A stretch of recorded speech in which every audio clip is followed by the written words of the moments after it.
Public রাস্তা block করে এখানে দাঁড়িয়ে আছো কেন? কাউকে খুঁজছো নাকি কিছু বলতে চাও? হ্যাঁ খুঁজছি। আমি স্নেহার একমাত্র আদরের বড় বোনকে খুঁজছি, যাকে আমি খুব করে বলতে চাই যে আমি তার ছোট বোন স্নেহাকে ভীষণ ভালোবাসি। আপু, আপনারা কক্সবাজার থেকে এখানে চলে আসার পর থেকে আমি ওকে তন্ন তন্ন করে খুঁজছি, কারণ স্নেহাকে ছাড়া আমি নিজেকে এক সেকেন্ডের জন্য চিন্তা করতে পারি না। আমি আমার ছোটবেলায় আমার মাকে হারিয়েছি, তারপর আমার একমাত্র বড় ভাই আমাকে আর আমার বাবাকে ছেড়ে নিজের ক্যারিয়ারের কথা চিন্তা করে বিদেশে চলে যায়। এরপরে আমার পৃথিবীতে আমার বাবা ছাড়া আর কেউ নেই। সেই একমাত্র বাবাকে রেখেও আমি এত দূর চলে আসছি শুধুমাত্র স্নেহার টানে। স্নেহাকে ছাড়া আমার পুরো পৃথিবী মূল্যহীন। স্নেহাকে ছাড়া যেমন তোমার পুরো পৃথিবী মূল্যহীন, ঠিক তেমনি এই মুহূর্তে স্নেহাকে ছাড়া আমার পুরো পৃথিবীও মূল্যহীন।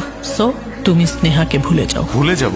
আমি স্নেহাকে ভালোবাসি আপু। আর আপনি আপনি নিজের স্বার্থের কথা চিন্তা করে আমার আর আপনার ছোট বোনের ভালোবাসাকে তুচ্ছ করে ওকে ভুলে যেতে বলছেন? হ্যাঁ বলছি। তোমার কাছে যদি মনে হয় আমি স্বার্থপর, তবে হ্যাঁ, পৃথিবীর সবচেয়ে বড় স্বার্থপর আমি।